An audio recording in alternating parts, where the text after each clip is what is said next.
Okay, we are starting SFM DJB mutual fund chapter. So, interesting part of this is mutual fund is usually very easy to do chapter, and there are no new sums in SFM DJB for mutual fund. Still, we are doing this. कुछ इसमें से sums मैं चुन के कराता हूँ आपको. अभी पहला क्वेश्चन उठा रहा हूँ, question number 6, not 6, question number 7. इसको मैं पूरा सॉल्व नहीं करता हूँ, एक बार हल्का सा बता देता हूँ. आपको याद होगा ये सेम सम अपने कहीं से भी पढ़े हो तो किए हुए ही होंगे.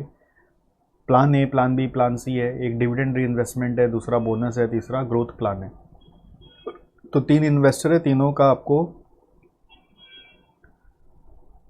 एनुअल रेट ऑफ रिटर्न निकालने बोला जाता है.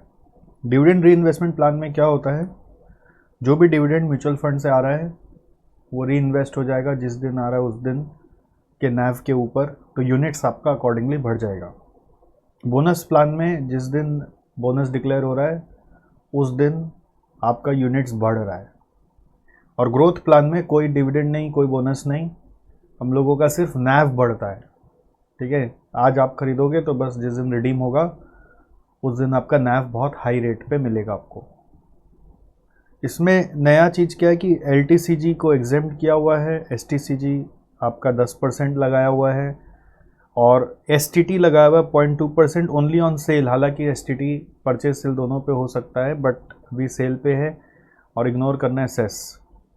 सो LTCG को इग्नोर करना है. STCG मतलब विद इन 1 ईयर अगर आप कुछ भी सेल कर रहे हैं, जैसे कि यहाँ पे आपको दिया हुआ है ना 31 जुलाई 19 को हमने सब कुछ रिडीम कर लिया, तो जिस दिन रिडीम किया उसके 1 ईयर के अंदर अंदर अगर कुछ भी आपने रिडीम किया है विद इन 1 ईयर ऑफ 31 जुलाई 19, तो आपका उसके ऊपर STCG लगेगा.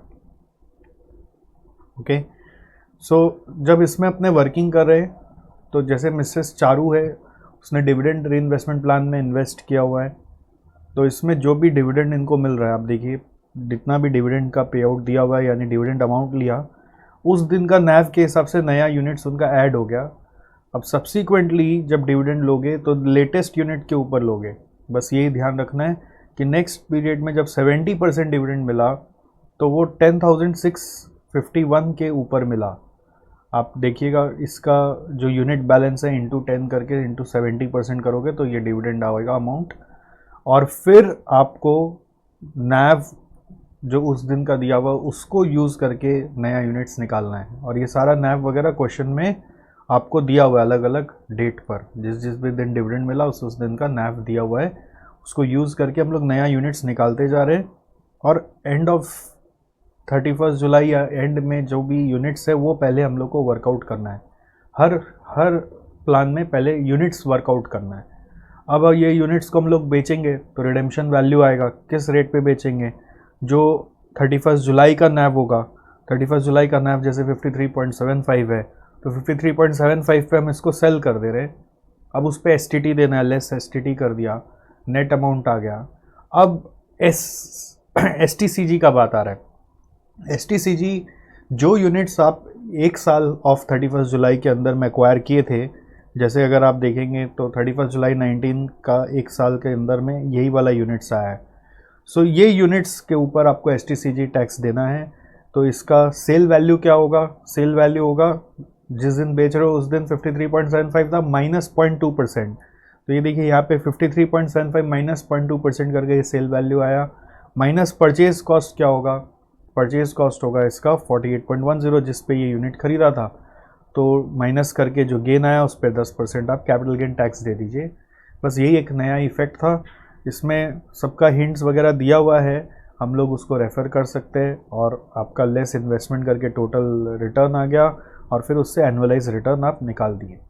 इसी तरह से बोनस प्लान में भी आपका यूनिट्स जो आते गया है वो ले लिया, रिडेम्पशन वैल्यू लिया, लेस सिक्योरिटी ट्रांजैक्शन टैक्स किया, नेट अमाउंट रिसीव्ड आया. फिर एक साल का पीरियड में देखिए 7,500 यूनिट्स अपने पास आया है जिसके ऊपर STCG लगेगा. तो इसका सेल वैल्यू यही 22.98 माइनस 0.2% करके आया सिक्योरिटी ट्रांजैक्शन टैक्स करके, और इसका कॉस्ट ऑफ एक्विजिशन यहाँ पर 19.95 लिया हुआ है। इसमें कॉस्ट ऑफ एक्विजिशन में यहाँ पर एक्चुअली लिखा हुआ होना चाहिए कि it can also be zero, it can also be zero.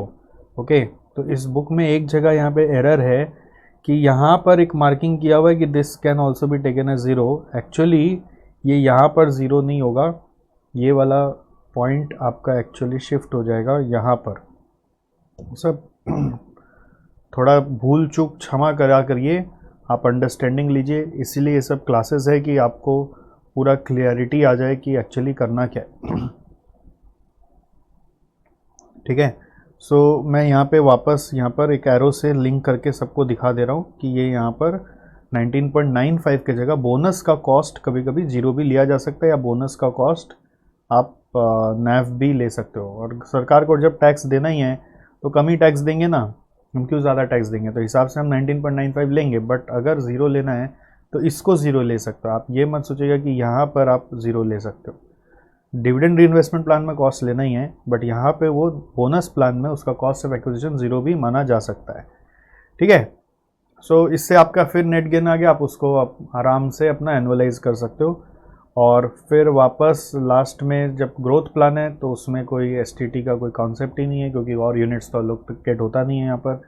STT बोल रहा हूँ, सॉरी, एसटीसीजी का कोई कॉन्सेप्ट नहीं है। एसटीटी तो लगेगा ही, एसटीटी तो लगेगा ही, क्योंकि रिडेम्पशन हुआ है तो रिडेम्पशन वैल्यू पे एसटीटी देना है। बट एसटीसीजी का कोई कॉन्सेप्ट नहीं, क्योंकि कोई यूनिट्स एलोकेट नहीं होता है, तो उससे भी आप नेट गेन निकाल के फिर एनुअलाइज कर लीजिए। ठीक है,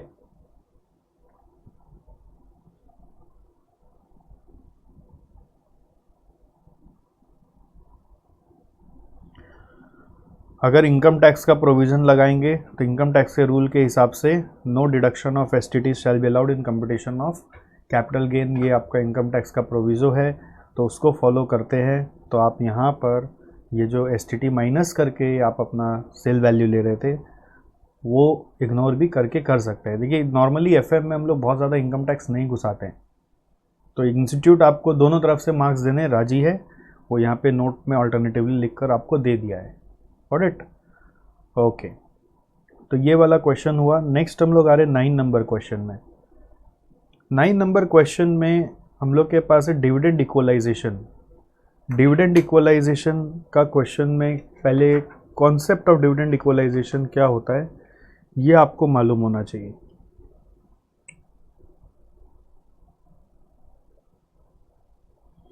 ठीक है,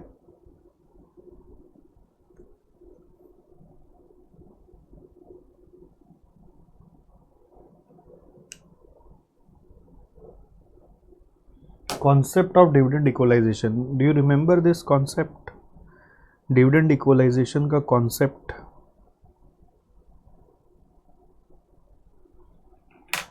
जैसे ये एक लेवी होती है, लेवी मतलब एक चार्ज जो म्यूचुअल फंड हाउस लगाते हैं और देते भी है। क्या होता है, जैसे इनका इन्वेस्टमेंट थ्रू आउट चल रहा होता है। मान लीजिए आज टुडे अगर मैं एक म्यूचुअल फंड का यूनिट्स खरीदता हूँ तो मैं आज मालिक बन गया, टुडे इन्वेस्टमेंट वाज डन, तो मैं आज मालिक बन गया किसका, यहाँ से यहाँ का जितना पोर्टफोलियो है उसका पूरा का मालिक बन गया। अब इन पोर्टफोलियो पर डिविडेंड आने का बात है, तो डिविडेंड मान लीजिए बस मैं मालिक बनूंगा उसके कुछ दिन बाद ही आने का बात है। जिस समय मैं मालिक नहीं था, ठीक है, उसका भी डिविडेंड सब यहाँ पे ही आएगा। तो जब यहाँ पे डिविडेंड आएगा ना, डिविडेंड रिसीव्ड होगा जब उस पोर्टफोलियो का, पुराना पोर्टफोलियो का, तो उस समय सिंस मेरे पास भी यूनिट्स है तो मेरे को भी डिविडेंड मिल जाएगा। तो एक तरह से मेरे को तो अनड्यू एडवांटेज मिल गया। कैसे अनड्यू एडवांटेज मिल गया सर आपको? क्योंकि मैं इस पीरियड में मालिक नहीं था, इस पीरियड में मैं मालिक नहीं था, बट फिर भी मेरे को इस पीरियड का डिविडेंड मिल गया। मैं इस पीरियड में मालिक नहीं था बट फिर भी मेरे को इस पीरियड का डिविडेंड मिल गया। तो ये रिवॉर्ड एक्चुअली मेरे को नहीं मिलना चाहिए, क्योंकि मैं मालिक था ही नहीं तो मेरे को डिविडेंड क्यों मिलेगा। बट डिविडेंड जब आएगा ना तो म्यूचुअल फंड वाला लोग अपना हिसाब अकाउंट्स को ठीक रखने के लिए, इजी रखने के लिए जब आता है वो सारे उस दिन के यूनिट होल्डर्स पर एलोकेट कर देता है। तो इसी चीज़ को कॉम्पेंसेट करने के लिए जब मैं यहाँ पे इन्वेस्टमेंट करूँगा, जब मैं यहाँ पर इन्वेस्टमेंट करूँगा, तो मैं जब इन्वेस्टमेंट करूँगा तो उस दिन का NAV पे करूँगा, प्लस मैं एक डिविडेंड इक्वलाइजेशन लेवी पे करूँगा। मैं एज एन इन्वेस्टर पे करूँगा, यानी म्यूचुअल फंड हाउस क्या करेगा, म्यूचुअल फंड हाउस क्या करेगा, रिसीव करेगा। समझ में आ रहा है आपको? डिविडेंड इक्वलाइजेशन लेवी मैं पे कर रहा हूँ और म्यूचुअल फंड हाउस उसको रिसीव कर रहा है। क्या कर रहा है? रिसीव कर रहा है। उनके लिए एक इनकम है, मेरे लिए एक एक्स्ट्रा कॉस्ट है। मेरे को क्यों एक्स्ट्रा कॉस्ट बेयर करना पड़ रहा है? क्योंकि कुछ ही दिन बाद मेरे को ना डिविडेंड मिल जाएगा उसका, वो पे मेरा रिकवर हो जाएगा। मतलब एज एन इन्वेस्टर मैं सोचूँ, मैं अभी थोड़ा एक्स्ट्रा दे रहा हूँ डिविडेंड का बोलकर, लेवी बोलकर, बट कुछ ही दिन बाद तो उसका डिविडेंड आएगा, तो मेरे यूनिट्स पे वो एलोकेट हो जाएगा, तो अल्टीमेटली उसका रिकवरी तो हो ही जाना है। ठीक है?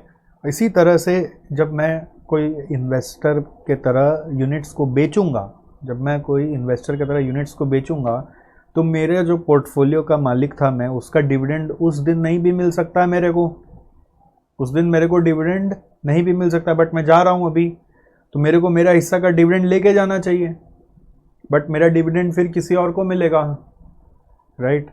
तो म्यूचुअल फंड हाउस बोलता है ठीक है, अब आप जा रहे हो तो अपना हिस्सा का फिर उस दिन तक का डिविडेंड लेवी लेते हुए जाओ। तो म्यूचुअल फंड हाउस मुझे दे देगा, वो डिविडेंड लेवी मुझे दे देगा, जिससे कि मैं जाते समय अपना डिविडेंड लेके गया। तो जब एज एन इन्वेस्टर मैं आता हूँ म्यूचुअल फंड में, यूनिट्स खरीदता हूँ, तो मैं लेवी पे करता हूँ, म्यूचुअल फंड वाला लोग का एक इनकम हो जाता है। मैं जब जाता हूँ, मैं डिविडेंड लेके जाता हूँ, अपना लेवी लेके जाता हूँ, तो म्यूचुअल फंड वाला का एक एक्सपेंस बढ़ जाता है। जब इन्वेस्टर आएगा तो म्यूचुअल फंड वालों का इनकम हो जाएगा, और जब इन्वेस्टर जाएगा तो म्यूचुअल फंड वालों का एक एक्सपेंस आ जाएगा, वो लेवी लेके जाएगा। ठीक है? इन्वेस्टर को नुकसान नहीं हो रहा है, लेवी देने से कोई नुकसान नहीं हो रहा। क्यों नहीं हो रहा? क्योंकि आज मैं अगर इन्वेस्टर बना, लेवी दे के बना, तो फिर कुछ ही दिन बाद तो मेरे खाते में, मेरे यूनिट्स पर वो डिविडेंड एलोकेट हो ही जाएगा, तो वो तो कैंसिल आउट हो जाना है। तो लेवी देने से मेरा नुकसान नहीं हुआ, जस्ट कि मुझे बाद में एक एक्स्ट्रा रिवॉर्ड मिलने वाला है, उसी का मैं कॉस्ट अभी ही दे रहा हूँ, राइट? सो कॉन्सेप्ट क्लियर है। अब अगर ऐसा हो तो उस समय सम्स में क्या चीज़ है, और देखो, on 1 April an open-ended scheme of mutual fund had 300 lakh units outstanding with NAV of 18.75. At the end of April, it issued 6 lakh units at opening NAV, which is 18.75 plus 2% load adjusted for dividend equalization. समझ में आया आपको? Dividend equalisation recover कर रहा है mutual fund house, उसके लिए एक इनकम है। At the end of May, 3 lakh units were repurchased at opening NAV. तो रीपर्चेज किया गया, मतलब कोई इन्वेस्टर बेच के जा रहा है, यानी म्यूचुअल फंड वाला खरीद रहा है अपना यूनिट्स को। तो खरीदते समय वो हमें लेवी, इन्वेस्टर को लेवी दे देता है, मतलब बायबैक कर रहा है ना, म्यूचुअल फंड वाला बायबैक कर रहा है। बेसिकली रीपर्चेज का मतलब बायबैक कर रहा है, इन्वेस्टर बेच के जा रहा है। तो इन्वेस्टर जब जाएगा तो वो अपना डिविडेंड इक्वलाइजेशन लेवी लेके जाएगा, तो एक तरह से म्यूचुअल फंड वाले के लिए एक्सपेंस हो गया। तो 3 लाख यूनिट्स पे एक्सपेंस हो गया। Eight the end of June 70% of its income was distributed. तो जून में जाके वो अपना जितना इनकम हुआ उसका 70% डिस्ट्रीब्यूट कर दिया। In respect of April to June quarter, the following additional information are available. So क्या हुआ, जो अप्रैल टू जून में पोर्टफोलियो अप्रिशिएट हुआ था, इनकम ऑफ अप्रैल, मई, जून दिया हुआ है। ठीक है? आपको पहला सवाल पूछ रहे, बताओ इनकम अवेलेबल फॉर डिस्ट्रीब्यूशन कितना है। तो वो तो पूरा अप्रैल टू जून का पीरियड लेके चलना पड़ेगा हम लोग को। देखिए, हम लोग साथ में करते हैं इसको। आपको जैसे कि मैं पहले भी बोला हूँ, how you should do, you should always make a copy and solve with me, not just follow in the book. उससे मज़ा नहीं आता है, क्योंकि बुक में बहुत सारा करेक्शन भी रहता है कभी कभी। इवन दो प्रिंटिंग सब कुछ सही है तो भी ऐसा हो जाता है। हमारा जो तरीका होगा वो ज़्यादा इजी और सेल्फ एक्सप्लेनेटरी होता है। सर वो तरीका पूरा बुक में क्यों नहीं डाल देते? क्योंकि सब कुछ फिर हमसे नहीं पढ़ते ना, बुक के माध्यम से पूरा पूरा पढ़ा नहीं रहे हम, तो बुक के माध्यम से आपको बस कंपाइल करके क्वेश्चंस एक तरफ करके दे दे रहे हैं। हो सकता है आप लोग का रिकमेंडेशन आते रहेगा तो हम बुक को भी उस लेवल पे ले जाएंगे। आपका बुक के प्रति डिमांड जागना चाहिए, तो इंटरेस्ट आएगा कि बुक को और लेवल पे चेंज करके ले जाओ। चलिए खैर, अभी पार्ट 1 करते हैं, इनकम अवेलेबल फॉर डिस्ट्रीब्यूशन।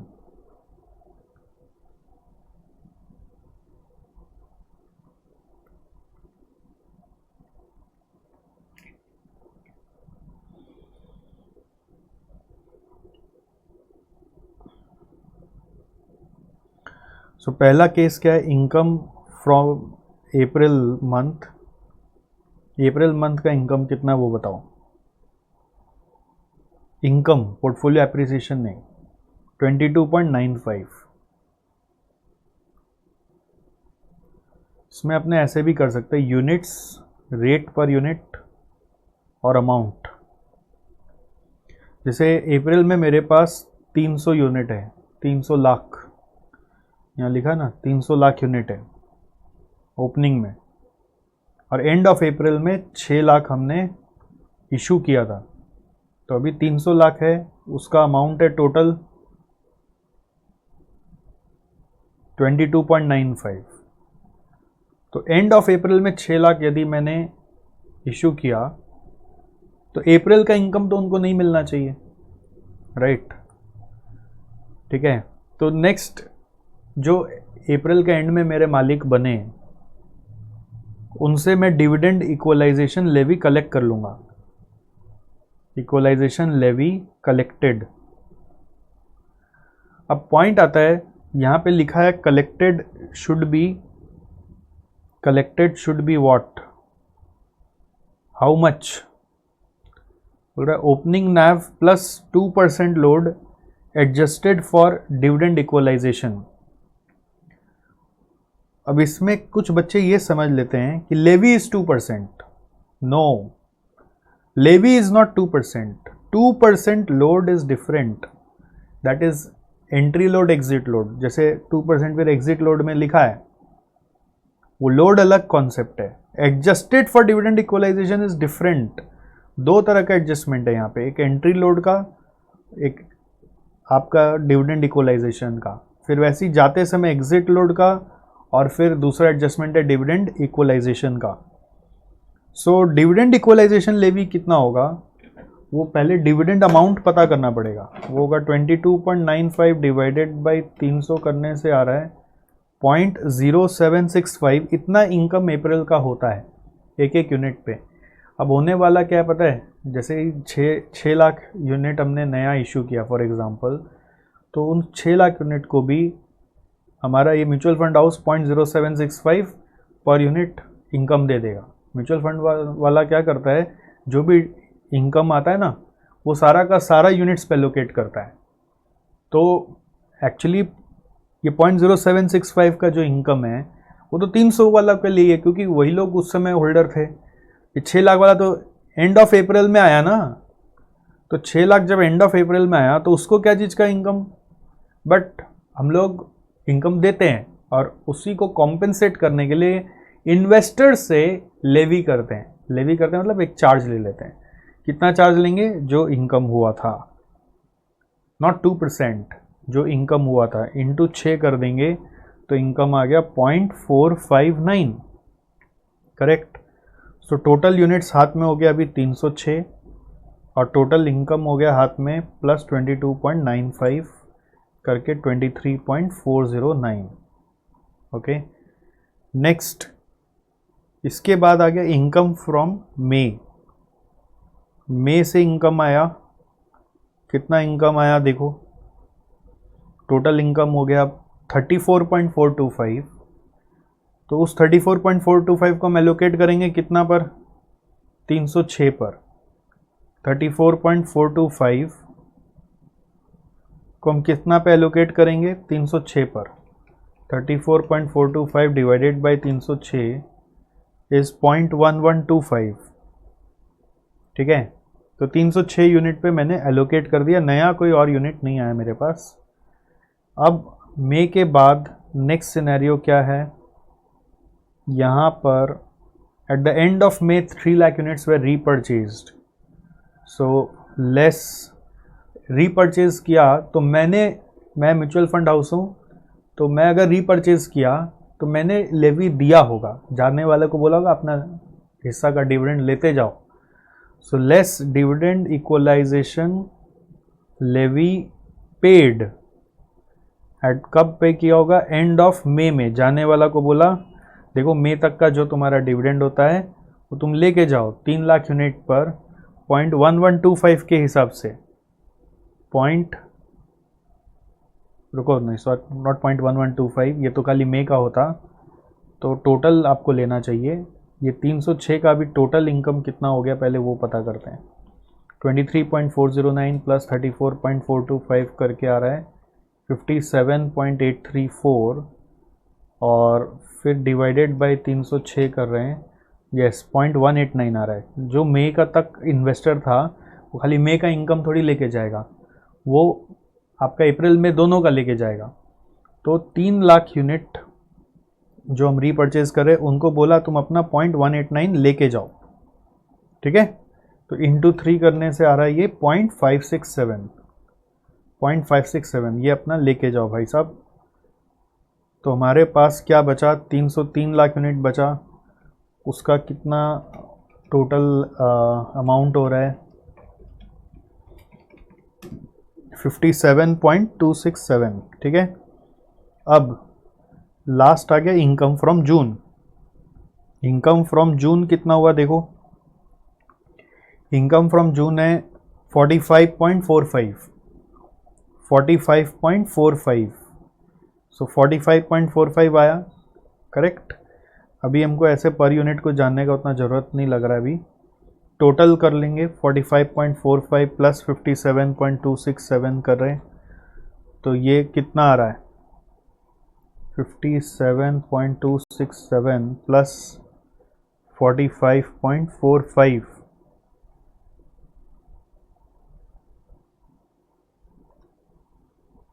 ये आ रहा है 102.717, 303 लाख यूनिट, ठीक है। तो ये टोटल इनकम हाथ में है, less this is our total income for the quarter. अब लेस आपको अगर डिस्ट्रीब्यूशन करना है 70%, distribution 70% of this will be what, into 70% करो 71.9019, ठीक है। तो डिस्ट्रीब्यूशन यदि हम इतना कर देंगे डिवाइड बाय 303 करने से पर हेड आ रहा है 0.2373, 303 से डिवाइड कर दिया तो net income after distribution, net income in hand या आफ्टर डिस्ट्रीब्यूशन हमारे पास कितना बचा, नेट इनकम आफ्टर डिस्ट्रीब्यूशन हमारे पास कितना बचा।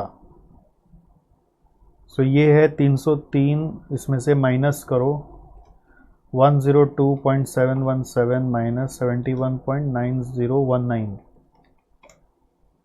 30.8151, 30.8151, ओके। हालांकि क्वेश्चन में पूछा था इनकम अवेलेबल फॉर डिस्ट्रीब्यूशन, तो available for distribution is this figure. मैंने बस एक और सेकेंड वर्किंग कर लिया डिस्ट्रीब्यूशन, क्योंकि इंस्टीट्यूट भी किया हुआ था। सीखने का क्या था कि dividend equalisation levy is not 2%, dividend equalisation levy amount will be equal to the income per unit, okay, amount will be equal to income per unit, it's not 2%, 2% load is a different story altogether.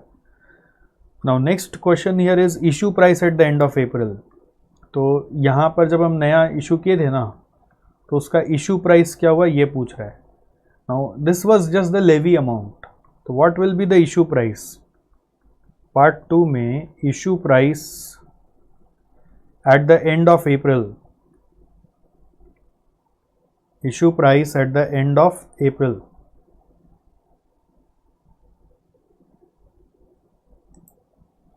Issue price at the end of April, this will B how much बोला था opening नैव कितना था question में, देखो 18.75। Okay, फिर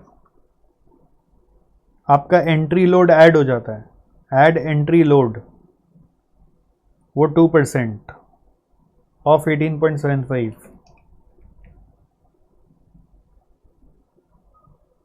so this is coming 0.375। फिर add करना है आपको डिविडेंड इक्वलाइजेशन लेवी जो आप रिकवर कर रहे थे, सो वो लेवी था हमारा 0.0765। ठीक है, इसको हम तीनों को ऐड कर दें अगर, तो this is coming 19.2015। Third question क्या पूछा है, पढ़ो। रीपर्चेज प्राइस पूछ रहा है। थर्ड क्वेश्चन में पूछ रहा है repurchase price at the end of मे। तो निकालते हैं मे का, repurchase price at the end of may.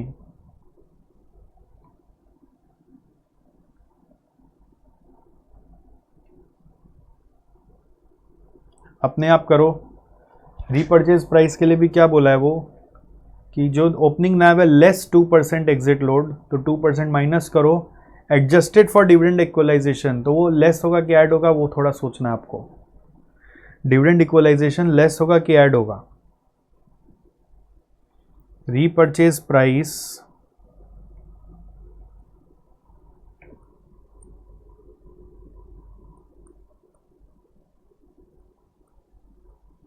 Eight the end of मे। देखो ऐसे सोचो, हमने इन्वेस्टर को क्या दिया, इन्वेस्टर को हमने क्या दिया, तो जो ओपनिंग नैव था वो 18.75 था।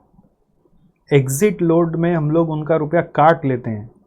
लोड में हमेशा याद रखना, चाहे एंट्री लोड हो चाहे एग्जिट लोड हो, इन्वेस्टर का नुकसान होता है। एंट्री लोड मतलब होता है इन्वेस्टर को जितना देना चाहिए तो उससे ज़्यादा देगा, तो हमारा इनकम।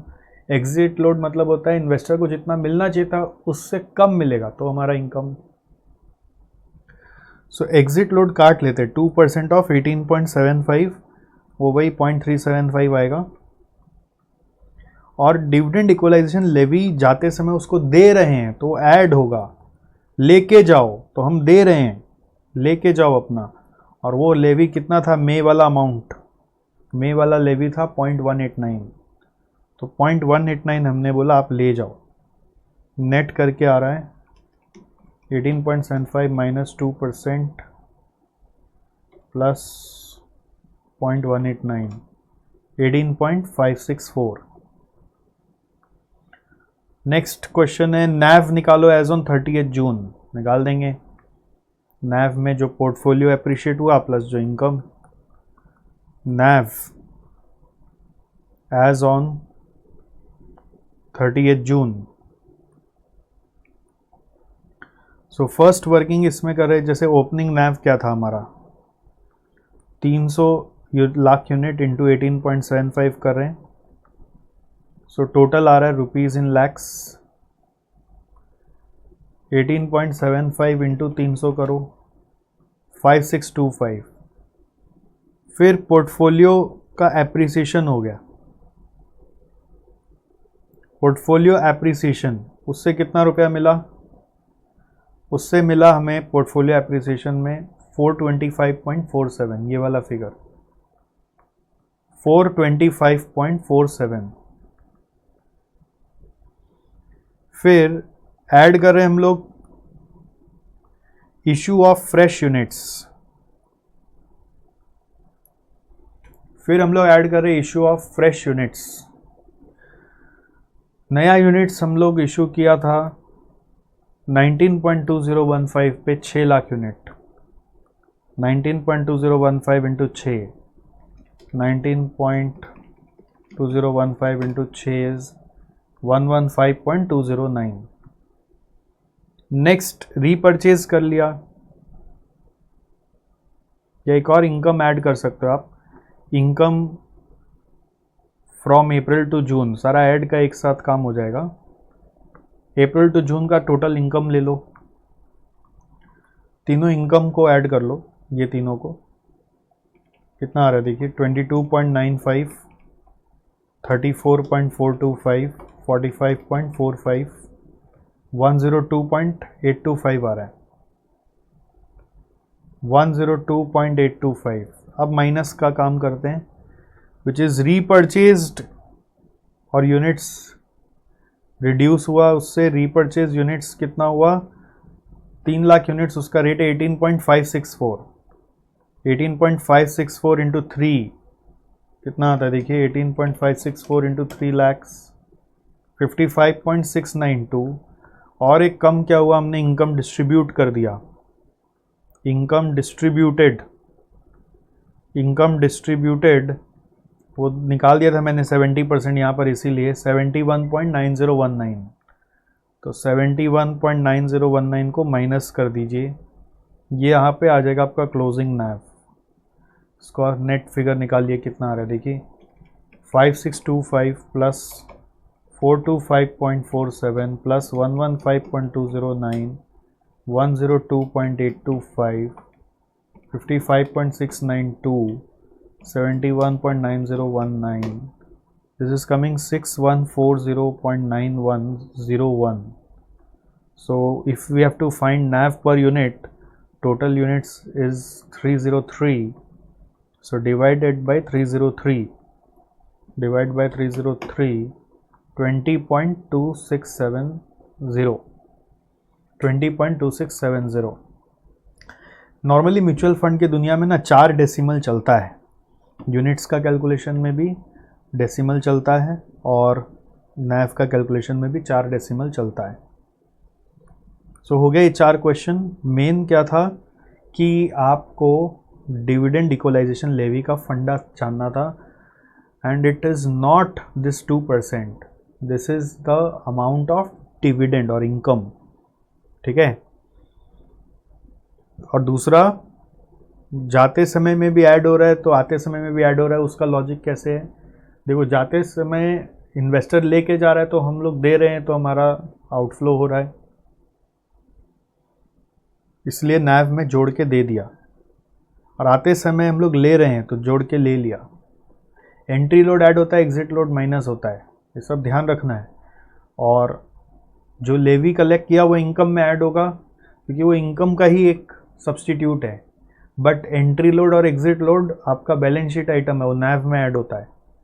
वो नैव में आ गया ना, एंट्री लोड एग्जिट लोड करके। एंट्री लोड बेसिकली आपका जो इंक्लूड किया था आपने, वो फ्रेश यूनिट्स में घुस गया, और एग्जिट लोड के बहाने क्या हुआ कि जो हमने पे किया वो अमाउंट कम कर दिया, तो एक तरह से नैव में उसका इफेक्ट आ गया, एग्जिट लोड का बेनिफिट आ गया, ठीक है। Entry load exit load income में एडजस्ट नहीं करते हैं, entry load exit load NAV का पार्ट बन जाता है, but dividend equalisation levy is basically substitute of that income, तो इनकम में उसको ऐड करना है और जाते वाले को इनकम से सब्ट्रैक्ट करना है।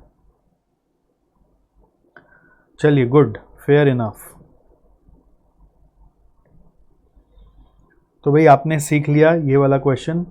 इसका सॉल्यूशन में थोड़ा बहुत खाली टाइपिंग में ना आइटम इधर उधर हो गया, जैसे ये वाला जो पार्ट है ये इस तरफ शिफ्ट होगा, उसी तरह से ये वाला पार्ट भी इस तरफ शिफ्ट होगा, खाली इधर से उधर कॉलम इंटरचेंज होगा और बाकी सब ठीक है। यहाँ पर बस एक है कि ऐड है, बट यहाँ ब्रैकेट आ गया है। अब आप मेरे को आंख मत दिखाइए, ये सब इंस्टीट्यूट का करामत है, बट मैं प्रॉमिस करता हूँ कि जो नेक्स्ट एडिशन आएगा बुक का एज सुन एज पॉसिबल, वो सब परफेक्ट बुक आएगा, ठीक है। यहाँ पर एक और करेक्शन है, यहाँ पेड ऑन इश्यू प्राइस लिखा है, इसको रीपर्चेज प्राइस कर देंगे, ओके।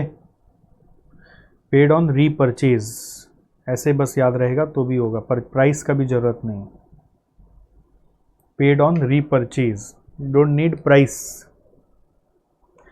प्राइस लिखने से क्या फील आता है ना, ऐसा लगता है कि प्राइस का परसेंट है, प्राइस से कोई लेना देना ही नहीं था इसका, मैंने आपको बता ही दिया। चलिए, ओके, नेक्स्ट क्वेश्चन हम लोग उठा रहे हैं 11 नंबर। हालांकि क्लास में सब कराया हुआ है, बट ठीक है, एक बार रिकैप्चुलेट हो जा रहा है। सो इस सब में क्या है, there are two mutual funds, D and K mutual fund limited, each having closed ended equity schemes. NAV as on 31st 12/14 of equity schemes of D mutual fund is 70.71, consisting 99% equity and remaining cash balance, and K का NAV है 62.5, considering 96% equity and balance in cash. ठीक है. सो इनके पास equity और cash कितना वो आपको बता दिया है. Following is other information. Equity scheme का शार्प रेशियो, ट्रेनर रेशियो और एसडी दिया हुआ है. अब जिसको शार्प रेशियो याद नहीं है उस फंस जाएगा. शार्प रेशियो होता है expected return minus risk free return divided by SD sigma, और ट्रेनर रेशियो क्या होता है, expected return minus risk free return divided by beta. Trainer ratio is divided by beta. और स्टैंडर्ड डिविएशन दिया हुआ है, मतलब शार्प रेशियो का वर्किंग के लिए कुछ हेल्प होगा. There is no change in portfolios during the month. Portfolio में हम कोई चर्निंग नहीं किए हैं. Annual average cost is 3 per unit for the schemes. 3 per unit मतलब म्यूचुअल फंड का यूनिट्स, बट ये एनुअल कॉस्ट है. ठीक है, for both the mutual funds. If share market goes down 5% with in a month, अब महीने का बात हो रहा है. Calculate expected NAV after a month for the schemes of both the mutual fund. आपको नया NAV निकालना है आफ्टर अ मंथ. तो नया चीज़ क्या है इसमें, यही है कि NAV में जो चेंजेस आया होगा वो कितना आया होगा. NAV का कॉन्स्टिट्यूएंट बता दिया है कि इक्विटी 99% है, बाकी कैश है. तो मार्केट अगर डाउन जाएगा तो इक्विटी में चेंज आ सकता है, बट किसी भी तरीके से कैश में तो चेंज नहीं आएगा. और कैश में चेंज तभी आएगा जब आप खर्चा करोगे या डिस्ट्रीब्यूशन करोगे. या डिस्ट्रीब्यूशन नहीं हुआ बट एनुअल एवरेज कॉस्ट आप जो पे करते हो वो कैश से पे होगा, तो उसके कारण नया कैश बैलेंस आएगा. और इक्विटी का जो प्रोपोर्शन है वो मार्केट के चेंज होने से क्या चेंज होगा, ये यहाँ पे पता लगाना है. हिडन एडजस्टमेंट है. तो सिंस यहाँ पे देखिए बीटा का कुछ एक हेल्प दिया हुआ है, ट्रेनर रेशियो. डायरेक्टली बीटा नहीं दिया हुआ है but beta related trainer ratio दिया हुआ है. तो बीटा का मतलब क्या होता है, rate of change in return of a security with respect to rate of change in the market return. पढ़ा है ना आपने. so rate of change in security return with respect to rate of change in market return is only beta. तो किसी तरह से हमको beta पता चल जाए दोनों फंड का, तो हम जान जाएंगे कि अगर मार्केट 5% से चेंज हो रहा है तो अपना म्यूचुअल फंड का इक्विटी का पोर्शन कितना % से चेंज होगा, और वो बीटा ही निकालना यहाँ पे खेल है. और आ जाएगा आराम से. कैसे आएगा देखो, जैसे अगर आप शार्प रेशियो देखते हो तो ER minus RF divided by SD is equal to 2 दिखा रहे हैं for D mutual fund D का. तो ER माइनस RF आ जाएगा ना यहाँ से, क्योंकि SD मालूम है हमको. SD 11.25, तो ये आ गया 22.5. फिर है D के बाद K mutual fund. K mutual fund में क्या है, ER minus RF divided by beta is equal to 3.3 है. So ER minus RF is equal to, sorry beta लिख रहा हूँ, ये सिग्मा ही तो होगा, ट्रेनर रेशियो देख लिया, सॉरी. 3.3 इंटू 5, ये कितना होगा, 3.3 इंटू 5 16.5 आ रहा है. तो डी और के का क्या आ गया, ER माइनस RF आ गया. सो नाउ ट्रेनर रेशियो मालूम है मेरे को, तो I know that ER minus RF by beta is equal to 15. ये दिया हुआ है डी का. सो ER माइनस RF का वैल्यू मालूम है 22.5 by beta is equal to 15. So beta is coming here as 1.5 times.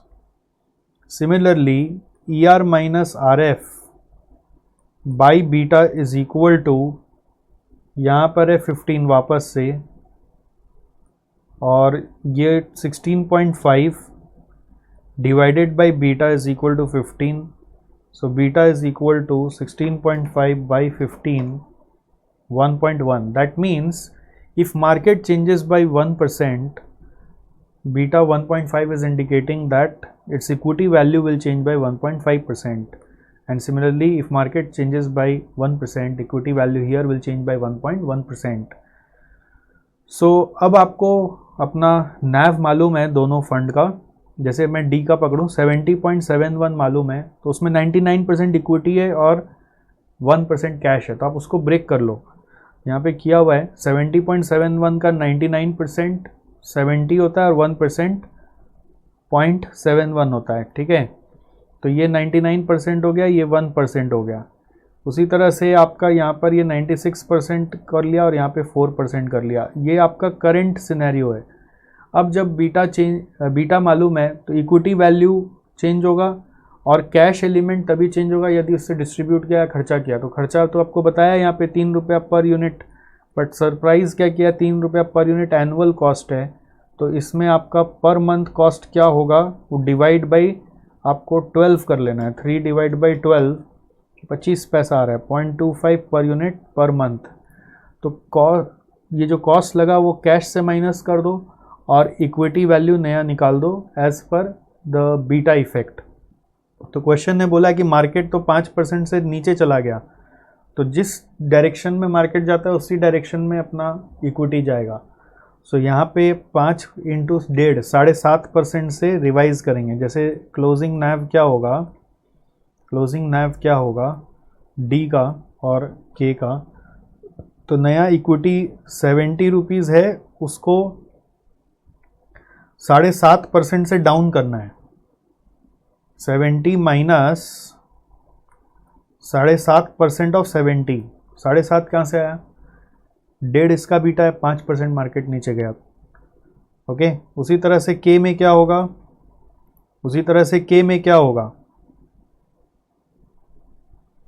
के में होगा it will be 60 minus 1.1 into 5 करने से क्या आ रहा है, 5.5% ऑफ 1.1 इंटू 5 करने से 5.5% ऑफ 60। सो नया इक्विटी आ गया ना, 70 माइनस 7.5% आ रहा है 64.75 और 60 माइनस 5.5% आ रहा है 56.7।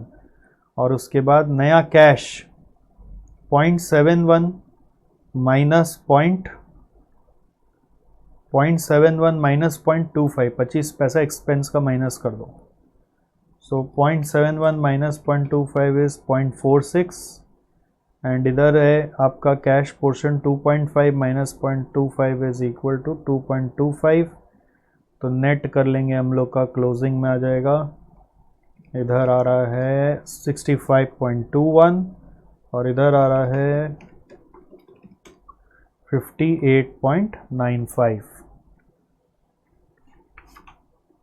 ठीक है, तो ये इस सम का नयापन था कि आप बीटा निकाल रहे हो पहले और बीटा से नया इक्विटी वैल्यू निकाल रहे हो, और बीटा ही निकालना यहाँ पे मेन वर्किंग है, ये 1.5 और 1.1। ओके, ये पहली बार आया था आरटीपी में, अभी तक एग्ज़ाम में नहीं आया, तो ये भी करा दिया मैंने। नेक्स्ट एक थ्योरी कॉन्सेप्ट है जिसका नाम है साइड पॉकेटिंग।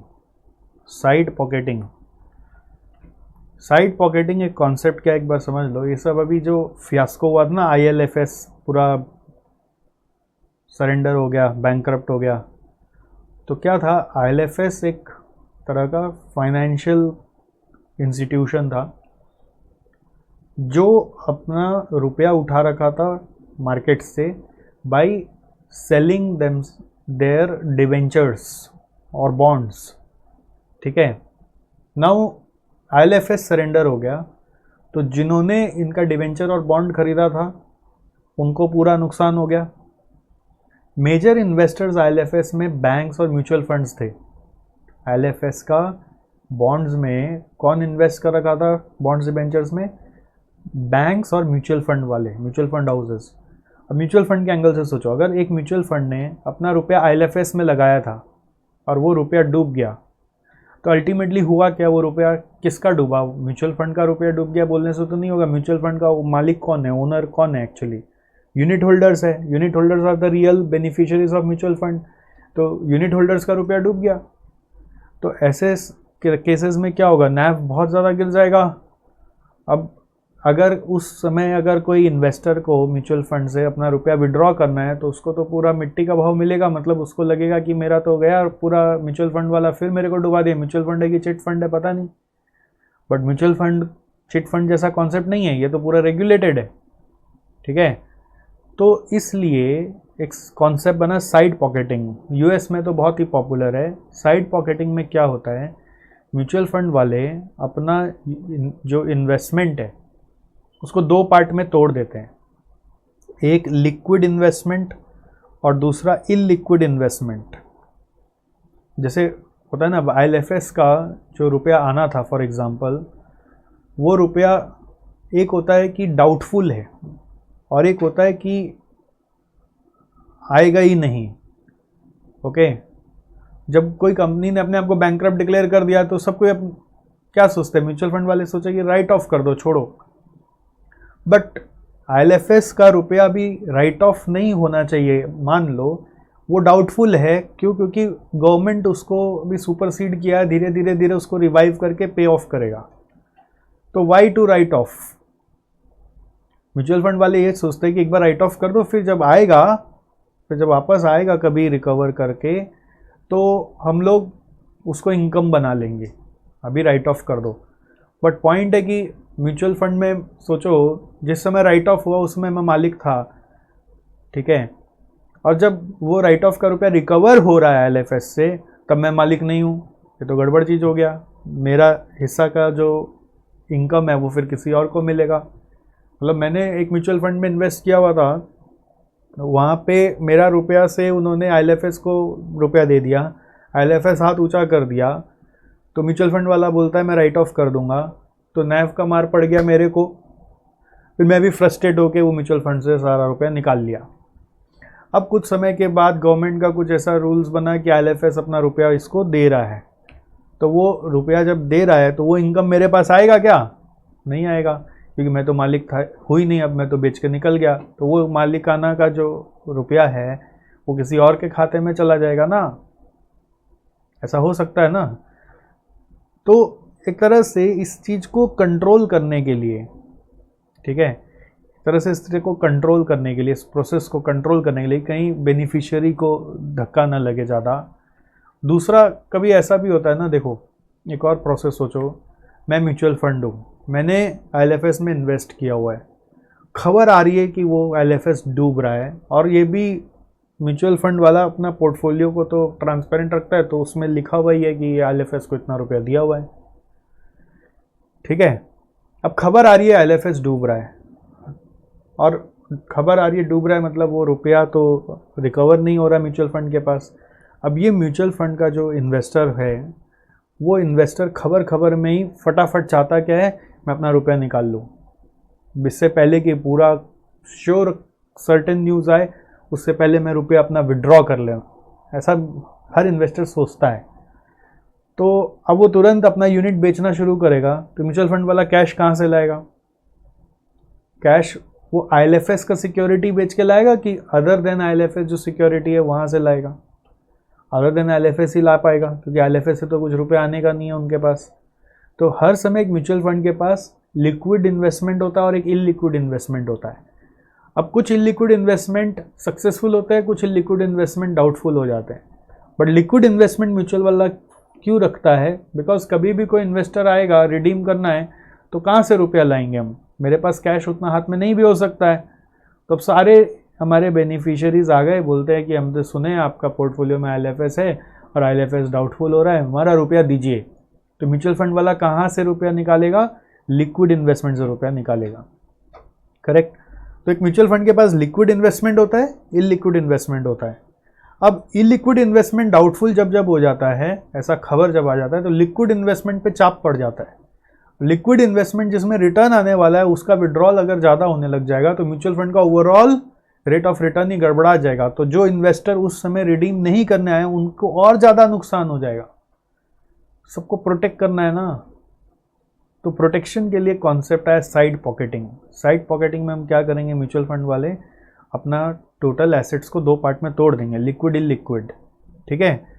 और लिक्विड का एक नया नैव निकाल देंगे पर यूनिट, और इलिक्विड का एक नया नैव निकाल देंगे पर यूनिट। एक एक इन्वेस्टर को 2-2 यूनिट एलोकेट कर देंगे कि आप ये वाला भी ले लो और ये वाला भी ले लो, ठीक है। इसका नैव बढ़ता सा बढ़ेगा, स्प्लिट कर दिया एक तरह से, side pocketing is like splitting. इसका नैव बढ़ता सा बढ़ेगा, जब बढ़ेगा तब बेच लीजिएगा। हम लोग कोशिश में लगे हुए हैं कि ये रुपया आपका वर्थ रहे, और अगर आपको रिडीम करना है तो आप यहाँ से रिडीम कर लो, ठीक है। तो ये लिक्विड इन्वेस्टमेंट है हमारा, हम यहाँ से रिडीम करवा के आपको दे देंगे। तो इससे क्या हुआ कि जिसको रिडीम करना है उसको फॉर एग्ज़ाम्पल लिक्विड में जाके रिडीम करवाना पड़ेगा। वो समझ लेना कि अपना फ़ायदा के लिए किसी और यूनिट होल्डर्स का नुकसान नहीं करवा सकेगा। अब मिस्टर ए आया, वो अपना सारा यूनिट्स को बोलता है रिडीम करके दो मेरे को, तो नहीं होगा, सारे यूनिट्स रिडीम नहीं होगा मतलब उसका फिर नैव लिक्विड वाला जितना ही मिलेगा, इलिक्विड वाला का नैव आपको नहीं मिलेगा।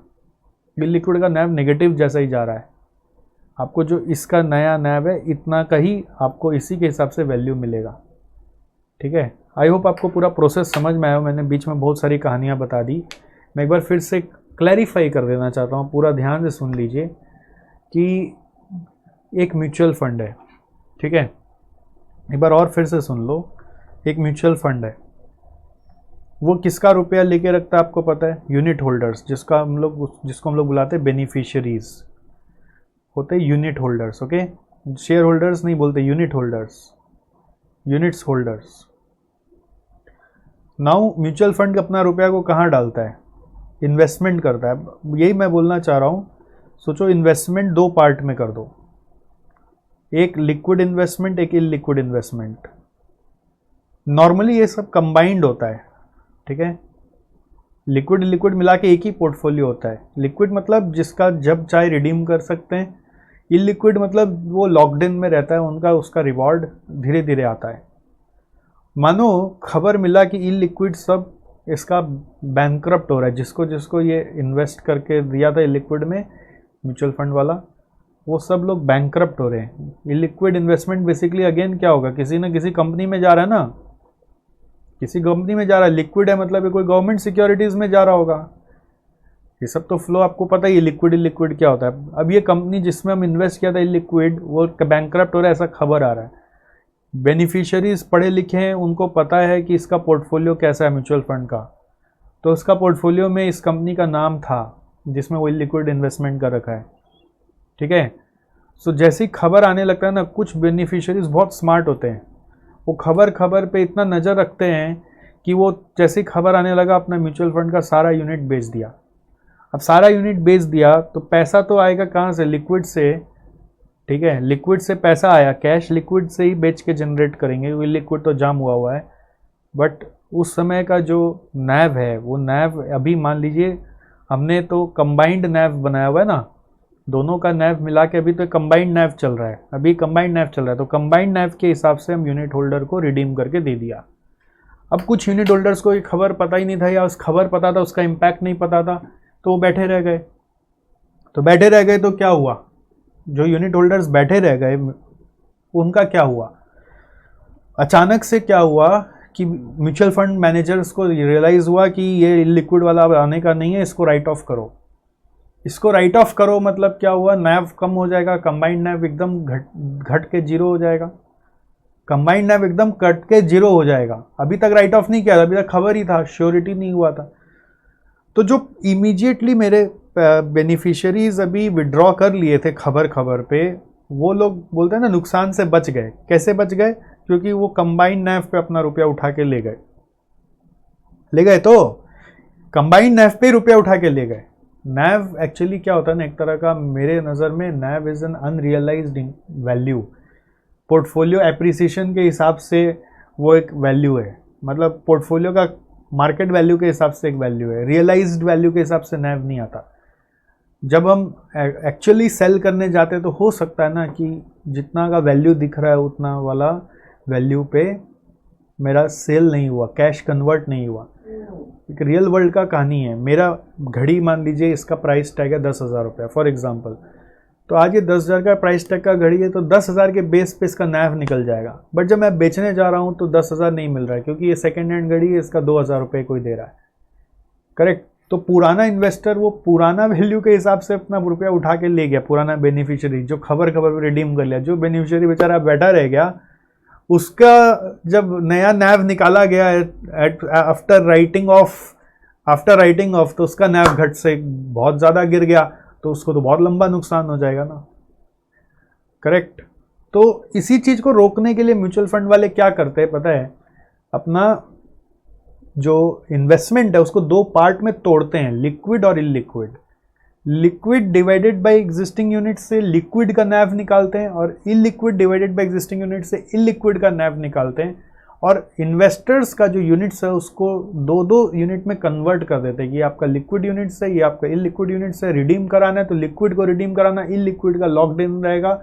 इलिक्विड आप रिडीम अभी नहीं करा सकते, जब उसका नैव बढ़ेगा हम आपको टाइम टू टाइम बताते रहेंगे, तब आप आके रिडीम करा लीजिएगा। इलिक्विड में वो एक और फर्दर लॉक इन डाल देगा म्यूचुअल फंड वाला, तब आप आके नैव रिडीम करिएगा उसका, जब आपको लगे कि आपका वर्थ है। इलिक्विड का रियल वैल्यू दिखा देगा, लिक्विड का रियल वैल्यू दिखा देगा। तो अब जब कोई भी इन्वेस्टर रिडीम कराने आया या बेनिफिशियरी रिडीम कराने आया, तो लिक्विड वाला पोर्शन ही रिडीम कराएगा, तो लिक्विड वाला का ही नैव के हिसाब से रिडीम होगा, उसको इलिक्विड का नैव नहीं मिलेगा। आई होप फंडा इज क्लियर। ठीक है, तो ये आप कॉन्सेप्ट को एक बार पढ़ लीजिएगा, आपको समझ में आ जाएगा। The fund shifts the illiquid assets into a side pocket so that current shareholders can be benefited from the liquid assets. Consequently, NAV of the fund will then reflect the actual value of liquid assets. तो liquid assets का fund अलग बन जाएगा और उसका NAV भी reduce होकर अलग दिखेगा। illiquid assets का NAV अलग बन जाएगा, उसका यूनिट अलग हो जाएगा। साइड पॉकेटिंग इसी को बोलते हैं। Got it? चलो अब आगे बढ़ते हैं हम लोग। क्वेश्चन नंबर 15 वही चारू बच्चन वाला टाइप का क्वेश्चन है, वो आप देख लीजिएगा। नेक्स्ट आ जाइए आप 18 नंबर करते हैं। ये भी एक फेवरेट क्वेश्चन होता है इंस्टीट्यूट का।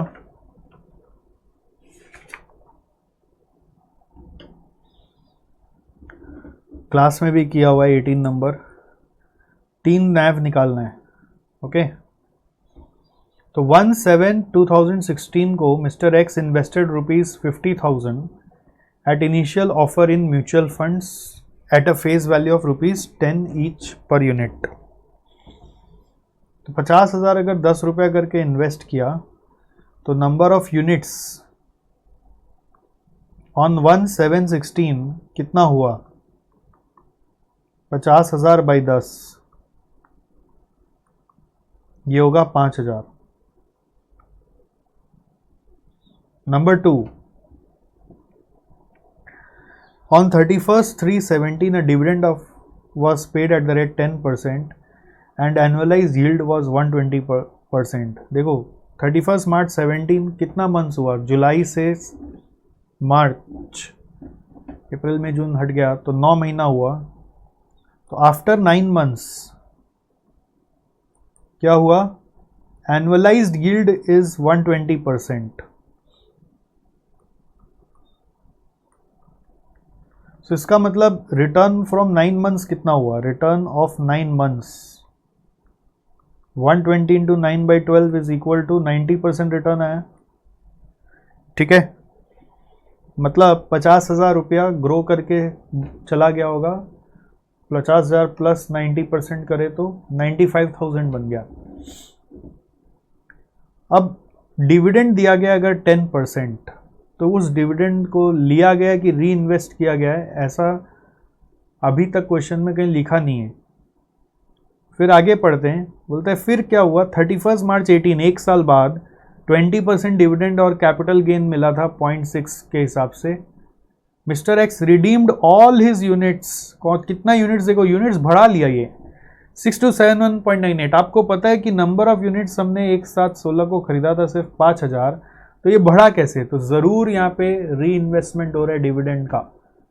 री इन्वेस्टमेंट नहीं होगा तो डिविडेंड बढ़ता नहीं, सॉरी यूनिट्स बढ़ता नहीं। सो यहाँ पे एक हिडन अंडरस्टैंडिंग है कि ये सब री इन्वेस्ट हो रहा है।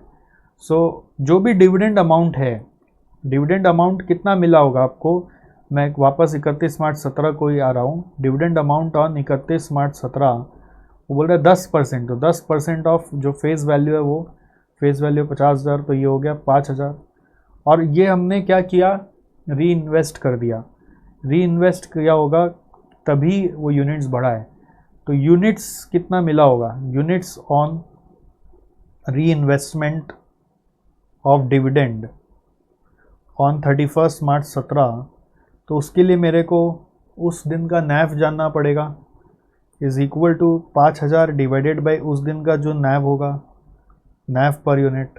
अब ये नैव पर यूनिट कितना होगा, नैव पर यूनिट ऑन 31 मार्च 17 कितना होगा, 31 मार्च 17 को नैव कितना होगा, ओपनिंग वैल्यू 50,000 था जिसमें 90% एप्रिसिएशन आ गया, तो 95,000 माइनस इनकम डिस्ट्रीब्यूटेड 5,000, तो टोटल वैल्यू हो गया 90,000 डिवाइडेड बाई यूनिट्स है हमारे पास। अगर 90,000 डिवाइडेड बाई, अगर हम लोग 5,000 ही करते हैं, 5,000 यूनिट्स ही टोटल हमारा चल रहा है ना, उसी के हिसाब से सोचे तो 18 रुपया पर यूनिट हमारा नैव आ रहा है। सो 18 रुपये के हिसाब से 5,000 डिवाइडेड बाई 18, 277.78 यूनिट्स हमने री इन्वेस्ट किया होगा 31 मार्च 17 को। आई होप आपको प्रोसेस समझ में आ रहा है। मैं फिर से रिपीट करने के लिए तैयार हूँ कि सबसे पहले क्या हुआ, एक बार फिर से देखो, यहाँ दागी दागी मत देखो। 1/7/16 को हमने 50,000 रुपया लगाकर इनिशियल ऑफर में 10 रुपया पे इन्वेस्ट किया, तो 5,000 यूनिट्स मिला। 31 मार्च 17 को डिविडेंड आया 10% का, एनुअलाइज यील्ड था 120%, तो एनुअलाइज यील्ड 120 है, मतलब हमने तो 9 मंथ्स ही होल्ड किया अभी तक, तो 9 मंथ्स का रिटर्न हुआ 90%। 90% रिटर्न अगर 9 मंथ्स का हुआ तो मेरा टोटल क्लोजिंग वैल्यू कितना हो गया, 50,000 प्लस 90% करने से 95,000 हो गया। मेरे को डिविडेंड मिल गया 10%, जिसको मैं री इन्वेस्ट किया हूँ। कैसे पता चला, यूनिट्स बढ़ा बोल के पता चला। तो डिविडेंड यदि मेरे को 10% मिल गया तो 5,000 रुपये का डिविडेंड मिल गया। री इन्वेस्टमेंट किया तो किस रेट पे री इन्वेस्ट किया होगा, उस दिन का जो नैव होगा, तो उस दिन का नैव कितना होगा वो निकाला मैंने, 95,000 माइनस 5,000 करके मेरे यूनिट्स पे मैं करूँगा और कैसे करूँगा, तो उस दिन का 18 रुपया पर यूनिट करके नैव आया। उसके हिसाब से मेरा इन यूनिट्स हो गया होगा 277.78। तो टोटल यूनिट्स कितना हो गया मेरे पास, टोटल यूनिट्स कितना हो गया मेरे पास,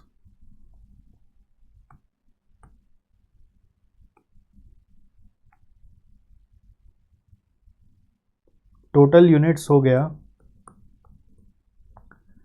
ऑन 31 मार्च 17 5,000 था, प्लस 277.78 इज 5277.78। ठीक है, फिर क्या हुआ, 31 मार्च 18 को 20% डिविडेंड और कैपिटल गेन मिला। सो 31 मार्च 18 को कितना मेरा इनकम हुआ, dividend and capital gain received on 31 March 18, 5277.78 into 10, 5277.78 into 10 रुपया फेस वैल्यू आपका, उसका इंटू 20% ये डिविडेंड, प्लस कैपिटल गेन का दिया हुआ 0.6 इंटू 5277.78, कितना हुआ टोटल रिसीट। इसको आप मल्टीप्लाई करके देखिए, 5277.78 इंटू 10 इंटू 20% और 5277.78 इंटू 0.6, सो ये टोटल आ रहा है 13,722.23। ठीक है, अब इसका री इन्वेस्टमेंट हुआ होगा उस दिन का नैव पे। तो क्वेश्चन बोलता है क्या है, देखो आगे 31 मार्च 18 का हम लोग को वैसा कुछ यील्ड रेट नहीं बताया है, बट बोल रहा है mister x redeemed all his 6271 units when his realized yield was 71.5% over the period of holding.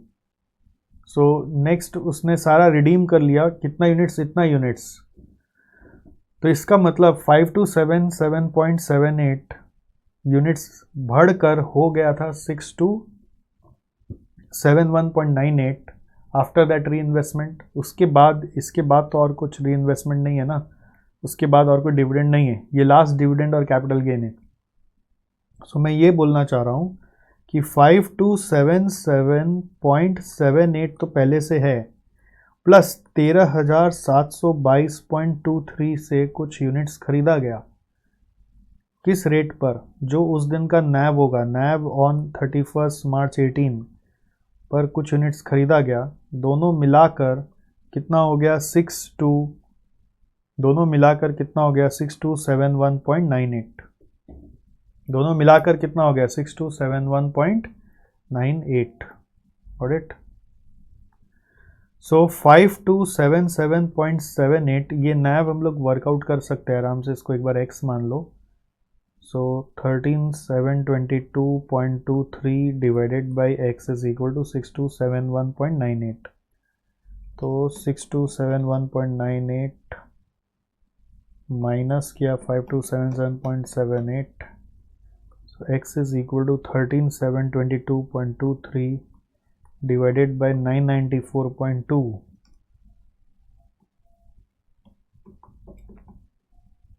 so this is coming 13.80। तो ये आपका नैव आ गया 31 मार्च 18 का। तो दो नैव चाहिए था, अभी तक दोनों मिल गया। देखो 17 का भी मिल गया, 18 का भी मिल गया। 17 का यील्ड से आ गया था, 18 का ये यूनिट्स का वर्किंग से आ गया। अब 19 का कैसे आएगा?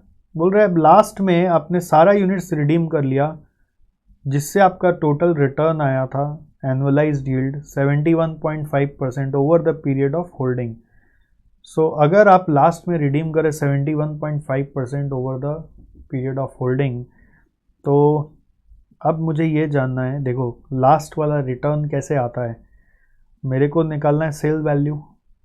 Cell value on 31 March 19 will be equal to, मान लो वो y है, सेल वैल्यू नया y है, मल्टीप्लाइड बाई जितना यूनिट्स है मेरे पास नया 6271.98, this will be my sale value, minus purchase cost 50,000, purchase cost is 50,000, 50,000 में खरीदा। This is my total income. Total income is equal to 6271.98 y minus 50,000, ठीक है। So therefore rate of return क्या होगा? Rate of return is suppose to be 6271.98 y minus 50,000 divided by purchase cost, income divided by purchase cost, and according to condition this rate of return is holding period return, okay, holding period return जो कितने महीने का आप बता सकते हैं? जैसे 9 महीना तो यहाँ पे हो गया था 16 से 17, फिर 12 महीना हुआ, 12 9 21, और उसके बाद 12 महीना हुआ 21 और 12 33। पहला 16 से 17 9 महीना, फिर 17 से 18 12 महीना, 12 9 21, और फिर 18 से 19 12 महीना, तो और 12 33।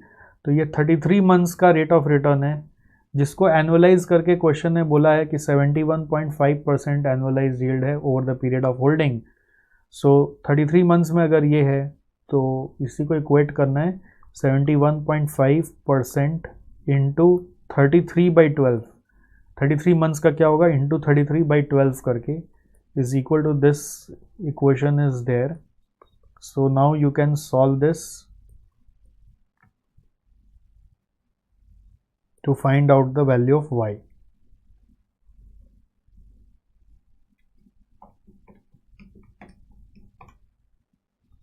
$1.96625 into 50,000 is equal to 6271.98 minus 50,000.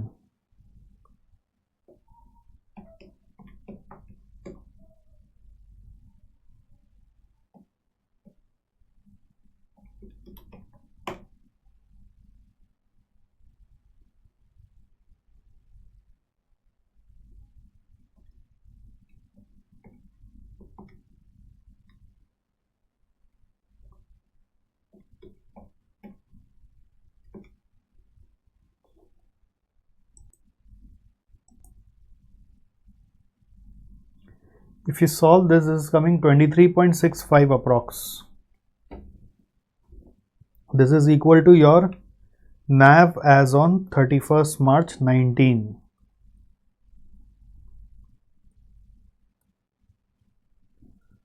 खाली फ्लो में सम को करना है बस, और कुछ नहीं है इसमें, कोई स्टेप्स नहीं होता है ऐसा। सेम सम आप लोग क्लास में भी किए हुए हैं।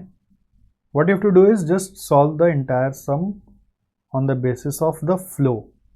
सो मैंने इंटेंशनली नंबरिंग करके कर दिया कि आपको ध्यान रहे कि इतना भाग में कैलकुलेशन है, कि पहले आपको पता होना चाहिए कि मेरे यहाँ पर यूनिट्स कितना है, ठीक है। दूसरा आपको पता होना चाहिए कि 9 महीने के बाद जब से मैं होल्डर बना उसका नेक्स्ट फिर जो वर्किंग पीरियड आ रहा है वो आ रहा है 9 महीने के बाद मेरा रिटर्न क्या है, मेरे को डिविडेंड मिला कितना मिला, फिर मैंने उसको री इन्वेस्ट किया तो उस दिन का नैव क्या होगा उस पर इन्वेस्ट किया तो यूनिट्स कितना मिला, फिर उस कंबाइंड यूनिट्स पर अगली बार डिविडेंड मिलेगा और उसको री इन्वेस्ट करके टोटल यूनिट्स मालूम है तो उससे नैव निकल गया, और लास्ट वाला में आपका पूरा होल्डिंग पीरियड का रिटर्न मालूम है तो होल्डिंग पीरियड का रिटर्न निकाल कर हमने उससे नैव वर्कआउट कर लिया।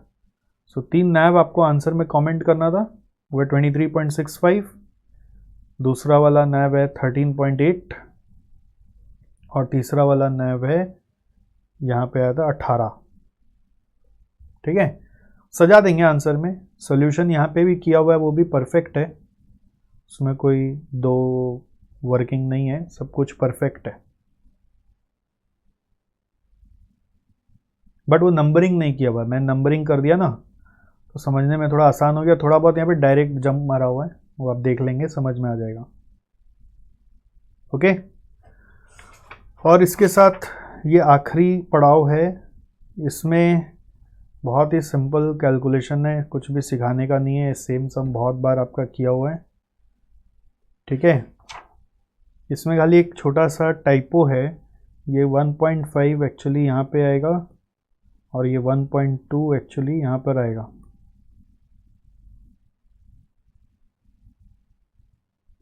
और यहाँ पे लॉस लिखा हुआ ये लेस होगा।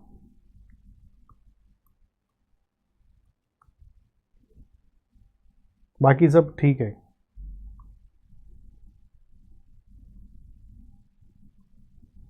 सेम सम किया हुआ है दोस्तों तो मैं इस पे भी नहीं ध्यान दे रहा, बट एक दो चीज़ आपको बता देता हूँ, जैसे कि डिविडेंड डिस्ट्रीब्यूशन पे ध्यान दे लेना और एरियर्स पे ध्यान दे देना, ये सब छूट जाता है,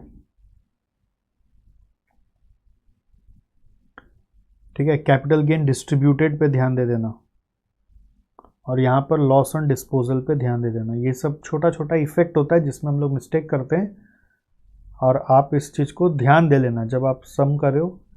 तो हम लोग का आदत क्या होता है ना, जितना रुपया इनकम हुआ हम पूरा का पूरा यहाँ पर इंक्लूड करते हैं या माइनस करते हैं, बट वो डिस्ट्रीब्यूटेड पे हम इतना ध्यान नहीं देते हैं।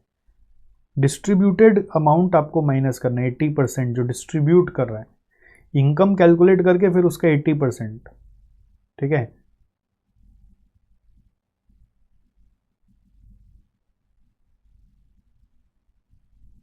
आगे बढ़े तो म्यूचुअल फंड इसके साथ एक बार के लिए हम लोग का ख़त्म हुआ।